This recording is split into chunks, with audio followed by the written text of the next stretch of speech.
മാന്യ പ്രേക്ഷകർക്ക് എൻ്റെ പ്രണാമം. ശ്രീ നരേന്ദ്രമോദി ഗവൺമെന്റിന്റെ 3ാം വാർഷികമാണ് കഴിഞ്ഞത്. ഭാരതത്തില് എല്ലാ മണ്ഡലത്തിലും മാറ്റം വന്നിട്ടുണ്ട്. ഒരു മണ്ഡലത്തില് ഈ ജന്മത്തില് മാറ്റം വരാത്തൊരു മണ്ഡലമാണ് BSNL. 5 ദിവസം മുമ്പ് ഞാൻ BSNLന്റെ ഓഫീസിൽ ചെന്നിട്ട് പറഞ്ഞു, എൻ്റെ കുടുംബാംഗങ്ങളിൽ ഒരാൾ BSNL വർക്ക് ചെയ്യുന്നു. അവരുടെ ശമ്പളം, ഗവൺമെന്റ് ഓഫ് ഇന്ത്യയുടെ ശമ്പളം, BSNL തരുന്ന ശമ്പളം, അതിനോട് നിശ്ചയദാർഢ്യത്തോടു കൂടിയ കടപ്പാടുള്ളത് കൊണ്ട് ഇത്രയും കാലം BSNLന്റെ ഇന്റർനെറ്റും BSNLന്റെ ടെലിഫോണും എല്ലാമാണ് ഉപയോഗിച്ചിരുന്നത്. ശരിക്ക് 1 മണിക്കൂറോ 1.25 മണിക്കൂറോ സ്പീച്ച് FLV ഫോർമാറ്റിലാക്കിയത് 200 MB 250 MBയിൽ താഴെ ഉള്ളത് അപ്ലോഡ് ചെയ്യാൻ 3 മണിക്കൂർ 3.5 മണിക്കൂർ, രാവിലെ 7:30 എൻ്റെ ഈ ക്ലാസ് കഴിഞ്ഞ് അപ്ലോഡ് ചെയ്യുമ്പോൾ ചിലപ്പോൾ 11 മണിയാവും. അത്രയും സ്പീഡാണ് അതിനുള്ളത്. ഒരു 200 MB അപ്ലോഡ് ചെയ്യാൻ 2.5 3.5 മണിക്കൂർ. നേരെ ഏഷ്യാനെറ്റിൽ ചെന്നു. ഏഷ്യാനെറ്റ് ബ്രോഡ്ബാൻഡ് BSNLന്റെ ചാർജിന്റെ പകുതിയേക്കാൾ താഴെയുള്ളത് ഞാൻ ഏഷ്യാനെറ്റിൽ നിന്നെടുത്തു. വേദനയോടുകൂടി എടുത്തത്. ഈ ഗവൺമെന്റ് സ്ഥാപനങ്ങൾ നിലനിൽക്കണമെന്നും വളരണമെന്നും ഉയരണമെന്നും പ്രൈവറ്റ് സ്ഥാപനങ്ങൾ എക്സ്പ്ലോയിറ്റ് ചെയ്യുന്നത് നിർത്തണമെന്നും എല്ലാം ആഗ്രഹിച്ചുകൊണ്ടാണെങ്കിലും എനിക്ക് ഈ സമയപരിമിതി വളരെ കാര്യമായിട്ടുള്ളത് കൊണ്ട് 7:30 തൊട്ട് 11 മണി വരെ ഈ കമ്പ്യൂട്ടറിന്റെ മുമ്പിൽ ഇങ്ങനെ അപ്ലോഡ് ചെയ്യുന്നത് കൊണ്ട് ഇരിക്കാൻ പറ്റാത്തത് കൊണ്ട് ഏഷ്യാനെറ്റിന്റെ എടുത്തു. 5 ദിവസം ആവുന്നു. അവർ മിനിറ്റുകൾക്കൊക്കെ വന്ന് കണക്ഷൻ തന്നു. അതിൻ്റെ എല്ലാം ചെയ്തു. വളരെ സിമ്പിൾ. ഏത് പാതിരാത്രിക്ക് വിളിച്ചാലും ഏത് പ്രോബ്ലം ഉണ്ടെങ്കിലും വളരെ പൊളൈറ്റായിട്ട് കൈകാര്യം ചെയ്യുന്നു. ഞാൻ ഏഷ്യാനെറ്റിന്റെ ബ്രാൻഡ് അംബാസഡർ ഒന്നും അല്ലാട്ടോ. എനിക്ക് സംഭവിച്ചതിനെ കുറിച്ച് ഞാൻ പറയാം. ഇപ്പോ 7.5 മണിക്കൂർ 200 300 400 MB ഉള്ളത് അപ്ലോഡ് ചെയ്യാനിരുന്നാൽ കഷ്ടിച്ച് 11 മിനിറ്റ് അല്ലെങ്കിൽ 15 മിനിറ്റിൽ താഴെ. 15 മിനിറ്റ് കൊണ്ട് അപ്ലോഡിങ്ങും കഴിയും.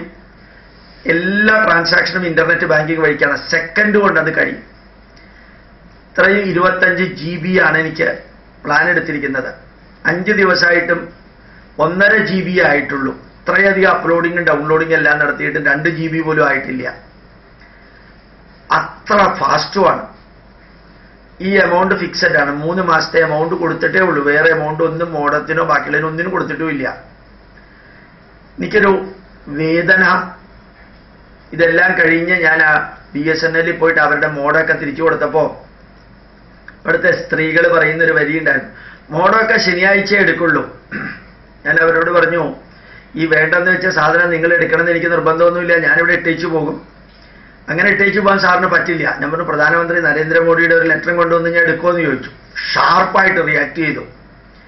ഉടനെ തന്നെ, ഇത് വെള്ളിയാഴ്ചയാണ് സാറേ, വെള്ളിയാഴ്ച എടുക്കാൻ ഞങ്ങൾക്ക് പ്രൊവിഷൻ ഇല്ല, ഞങ്ങളുടെ മുകളിലുള്ളവർ പറഞ്ഞതല്ലേ എടുക്കുള്ളൂ. ഈ മുകളിലുള്ളവരെന്ന് പറയുന്ന ആര്? അമേരിക്കൻ പ്രസിഡന്റ് ട്രംപാ. വേണമെങ്കിൽ എടുക്കണം, ഇല്ലെങ്കിൽ ഞാനിവിടെ ഇട്ടിച്ചു പോകാം.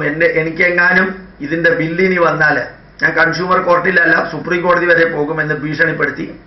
ഉടനെ ഒരു ഓഫീസർ വന്നു, സാർ എന്താണ് BSNL വേണ്ടെന്ന് വെച്ചത്? സാറേ 3.5 മണിക്കൂറാണ് 200 MB അപ്ലോഡ് ചെയ്യാനായിട്ട്. വലിയ ട്രാഫിക് ഇല്ലാത്ത പാപ്പനംകോട് ഏരിയയിലാണ്. ഏഷ്യാനെറ്റ് എടുത്തു കഴിഞ്ഞപ്പോൾ 11 12 13 മിനിറ്റ്. ഇത്രയും അപ്ലോഡ് ചെയ്യാൻ, റെക്കോർഡ് ചെയ്യാനും അപ്ലോഡ് ചെയ്യാനും എന്തൊരു സന്തോഷം അറിയോ. ഇത്ര ഫാസ്റ്റ്. കുറേ പേരോട് ചോദിച്ചിട്ടാണ് എടുത്തത്. അപ്പം അവർ പറഞ്ഞു, ഇപ്പം ഞങ്ങൾ തിരിച്ചു മേടിക്കാം, അതിനേക്കാൾ നല്ല സർവീസ് സാറിന് ഞങ്ങൾ ഓഫർ ചെയ്യാം. ഞാൻ പറഞ്ഞു, ഈ ജന്മത്തിൽ നിങ്ങളെ പോലെയുള്ളവർ ഇരിക്കുന്നിടത്തോളം ഈ BSNL നന്നാവില്ല. ഈ രാഷ്ട്രത്തോടും ഈ രാഷ്ട്രത്തിന്റെ ധർമ്മത്തോടും സംസ്കാരത്തോടും ഗവൺമെന്റ് സ്ഥാപനങ്ങളോടും ഭരണാധികാരികളോടും തൊഴുകയോടെ രാഷ്ട്രത്തിന് നന്മയ്ക്ക് വേണ്ടിയിട്ട് നമുക്ക് ഒരുമിച്ച് പ്രവർത്തിക്കാമെന്ന് പറയുന്നവര് ഒരു കാരണവശാലും നന്നാവാത്ത ഒരു സ്ഥാപനമാണ് BSNL എന്ന് 3 വർഷം കൊണ്ട് യാതൊരു മാറ്റമില്ല. അത് ഞാൻ നിങ്ങളോട് പറയാൻ കാരണം, ഏതെങ്കിലും പ്രൈവറ്റ് സ്ഥാപനത്തിന്റെ അഡ്വക്കേറ്റ് ആയിട്ടോ അല്ലെങ്കിൽ അതിൻ്റെ പരസ്യത്തിന് വേണ്ടിയിട്ടോ നമ്മുടെ ഗവൺമെന്റ് സ്ഥാപനത്തിന്റെ നിരാകാരത്തിന് വേണ്ടിയിട്ടോ അല്ല. സത്യത്തിൽ നമ്മളുടെ സ്ഥാപനങ്ങൾ പോകുന്ന പോക്ക്, ട്രേഡ് യൂണിയൻ സമരം, എല്ലാവരും അവകാശത്തെക്കുറിച്ച് മാത്രം ബോധേടാണ്, അല്ലാണ്ട് ചെയ്യേണ്ടതിനെക്കുറിച്ച് ബോധേടല്ല. ഇവരൊക്കെയാണല്ലേ യഥാർത്ഥത്തിൽ നമ്മുടെ നാടിൻ്റെ ശാപം. വെറുതെ അല്ല, ഒരു ജോലിയും പെർമനൻ്റ് ആയിട്ട് കൊടുക്കരുത്. നല്ല രീതിയിൽ വർക്ക് ചെയ്യുന്നിടത്തോളം തുടരുക. എന്ന് വർക്ക് ചെയ്യുന്നില്ലയോ അവനെ പറഞ്ഞയക്കാനുള്ള അധികാരം ഗവൺമെന്റിന് ഉണ്ടാവണം. വെറുതെ കുത്തിയിരുന്ന് എൻ്റെ ഭാര്യയാണെങ്കിൽ ഭാര്യ ഉൾപ്പെടെ പറ്റില്ലെന്ന് തോന്നുകയാണെങ്കിൽ റിസൈൻ ചെയ്ത് VRS എടുത്ത് പുറത്തേക്ക് വരണം. മുകളിലുള്ളവരെന്ന് പറഞ്ഞ് മുകളിലുള്ളവരും വർക്ക് ചെയ്യില്ല, ചുവട്ടിലുള്ളവരും വർക്ക് ചെയ്യില്ല, വർക്ക് ചെയ്യിപ്പിക്കുകയോ ഇല്ല. ഒരു ടേബിളിൽ കംപ്ലൈന്റ് എന്ന് പോയാൽ ഒരു 25 ടേബിൾ അപ്പുറത്ത് നല്ല രീതിയിൽ പ്രൈവറ്റ് കോമ്പറ്റീഷൻ വന്നപ്പോഴത്തേക്കും എയർ ഇന്ത്യ മാറിയ മാതിരി നല്ല പ്രൈവറ്റ് കോമ്പറ്റീഷൻ ജിയോയിലൂടെയും റിലയൻസിലൂടെയും എയർടെല്ലിലൂടെയും ഒക്കെ വന്നതിന് ശേഷം ഒന്നുകൂടി സംഭവിച്ചിട്ടുണ്ട്. ഞാൻ ഈ BSNL വേണ്ടാന്ന് വെച്ചതിന് ഉടനെ തന്നെ BSNLന്റെ മൊബൈലാണ് ഒരെണ്ണം ഞാനിപ്പോൾ ഉപയോഗിക്കുന്ന സിം, മറ്റേത് ജിയോയുടെ സിം. അതും എനിക്ക് ഒരു ദിവസം 1 GB ഫ്രീ ഉണ്ട്. അതെടുത്തിട്ട് 10 ദിവസമായി. 1.25 GB പോലും ഇത്ര ദിവസമായിട്ടായിട്ടില്ല. ഞാൻ ഹോസ്പിറ്റലിൽ ഇരിക്കുമ്പോഴും എല്ലാം ഓരോന്നും ഇന്റർനെറ്റ് വഴി പഠിക്കുകയും പല സ്പീച്ചുകളും കേൾക്കുകയും എല്ലാം ചെയ്യുന്നത് ഈ റിലയൻസിന്റെ ജിയോ വെച്ചിട്ടാണ്. എന്നിട്ട് 1.25 GB ആയിട്ടില്ല. ഒരു ദിവസം 1 GB എനിക്ക് ഫ്രീ ആണ്. 10 ദിവസമായിട്ടും 1.25 GB, 1 GB ജസ്റ്റ് കഴിഞ്ഞിട്ടേ ഉള്ളൂ. ഇത്രയും സൗകര്യം അവർ തരുമ്പോൾ ഈ BSNLന്റെ ഫോണും വെച്ചുകൊണ്ടിരിക്കുന്നതിന്റെ ഗതികേടിനെ കുറിച്ച് ഞാൻ സൂചിപ്പിക്കേണ്ടായി. എന്നിട്ട് ആ ഫോണിൽ BSNLന്റെ ഫോണിൽ എനിക്കൊരു ഫോം വന്നു, എന്തുകൊണ്ടാണ് നിങ്ങൾ BSNL വേണ്ടെന്ന് വെച്ചത്. അതൊക്കെ ക്ലിക്ക് ചെയ്ത് പോവാം. അവസാനം എന്തുകൊണ്ടാണെന്നുള്ളതിന് ഒരു റീസണേ എഴുതാൻ പറ്റുള്ളൂ. അതിനകത്ത് എത്ര റീസൺ, 8 10 കൊടുത്ത 10ഉം BSNLന്റെ പ്രോബ്ലമായിട്ട് നമുക്ക് ക്ലിക്ക് ചെയ്യാൻ പറ്റില്ല. ഏതെങ്കിലും ഒരെണ്ണേ പറ്റുള്ളൂ.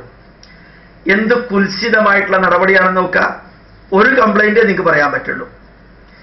എന്നിട്ട് അവസാനം നിങ്ങൾ ഏത് ബ്രാൻഡിലേക്കാണ് പോയത്, അതിൽ ഏഷ്യാനെറ്റ് ഇല്ല, MTML ഉണ്ട്, മറ്റേതുണ്ട്, എയർടെല്ലുണ്ട്, ബാക്കിയുള്ളൊക്കെ ഉണ്ട്, റിലയൻസ് ഉണ്ട്, ഏഷ്യാനെറ്റ് ഇല്ല. അപ്പൊ ഏഷ്യാനെറ്റിലെ അല്ലെങ്കിൽ ഇതിൽ ഏതെങ്കിലും ഒരെണ്ണം പ്രസ് ചെയ്യാതെ നമുക്ക് കംപ്ലൈന്റ് അയക്കാനും പറ്റില്ല. എന്തുകൊണ്ടാണ് BSNL വേണ്ടെന്ന് വെച്ചത്? ശരിക്ക് നല്ല CPMന്റെ ബുദ്ധിയാണ്. കേരളം മുഴുവനും വ്യാപിച്ചിരിക്കുന്ന ഏഷ്യാനെറ്റിന്റെ ആ കോളം കൊടുത്തില്ലെങ്കിൽ വേറെ ഏതെങ്കിലും കോളം കൊടുക്കാൻ പറ്റില്ല. വേറെ ഒന്നല്ല എടുത്തേക്കണത്. അപ്പോ കംപ്ലൈന്റ് വരാനേ പാടില്ല എന്നുള്ളത് ഏഷ്യാനെറ്റ് കൊടുക്കാതിരിക്കുക എളുപ്പ വഴിയാണ്. ഏഷ്യാനെറ്റ് ബ്രോഡ്ബാൻഡ് കൊടുക്കാതിരിക്കുക. അപ്പൊ ഈ ഫോമേ കംപ്ലൈന്റ് പോവില്ല. അപ്പൊ ആർക്കും കംപ്ലൈന്റ് ഇല്ല. എന്ത് ഭംഗിയാണ്. ആരെങ്കിലും കൊന്നാൽ അവർ വീട്ടുവഴക്കാണ്, അല്ലാണ്ട് പാർട്ടിയല്ല. റോഡ് വീതി കൂട്ടിയിട്ടില്ലെങ്കിൽ റോഡ് വീതി കൂട്ടാനുള്ള ഒരു പരിപാടിയും UDF ഗവൺമെന്റ് അവതരിപ്പിച്ചിട്ടില്ല. അതുകൊണ്ടാണ് പറ്റിയത്. ആലപ്പുഴയിലെ കയർ ഫാക്ടറി പൂട്ടിയിട്ടുണ്ടെങ്കിൽ തുറക്കാനുള്ള പെർമിഷൻ കൊടുത്തിട്ടുണ്ട്. അവിടുത്തെ കമ്പനിയിലെ ഉപകരണങ്ങളൊക്കെ തുരുമ്പിടിച്ചത് കൊണ്ടാണ് തുറക്കാത്തത്. എന്ത് രസമാണ്, എന്ത് സിമ്പിളായിട്ടാണ് ആൻസർ എല്ലാത്തിനും. ഞങ്ങൾ മാപ്പ് പറഞ്ഞിട്ടില്ല. സ്പീക്കറിനോട് വൈകി വന്നു കഴിഞ്ഞാൽ ക്ഷമാപണം ചോദിക്കുന്ന മാതിരി പറഞ്ഞിട്ടേ ഉള്ളൂ. ഞങ്ങൾ 25,000 രൂപ ഫൈൻ കൊടുത്തിട്ടില്ല. അത് കോർട്ട് ഫീസായിട്ട് കോർട്ടിൽ അടച്ചത് മാത്രമാണ്.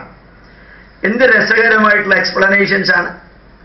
കിഴക്കോട്ട് തിരിഞ്ഞു നോക്കിയാൽ സൂര്യൻ ഉദിച്ചില്ല എന്ന് ചോദിച്ചാൽ തിരിഞ്ഞു നോക്കിയ രീതി തെറ്റിയത് കൊണ്ടാണ് അത് പടിഞ്ഞാറായിരുന്നു എന്ന് പറയുന്ന രീതിയിലാണ് ഓരോന്നിന്റെ ഉത്തരം. BSNLന്റെ ഗതികേട് അനുഭവിച്ചിട്ട് മറ്റൊരു പ്രൈവറ്റ് കമ്പനിയുടെ ഇതുമാതിരിയുള്ള യൂട്യൂബ് അപ്ലോഡിങ് ചെയ്യുമ്പോൾ ഒരു സന്തോഷമാണ്, ദുഃഖത്തോടുകൂടിയ സന്തോഷം. ഒരു ഗവൺമെന്റ് സ്ഥാപനത്തിൽ നിന്ന് ജനങ്ങൾ പോകാനുള്ള കാരണം ഇതാണ്.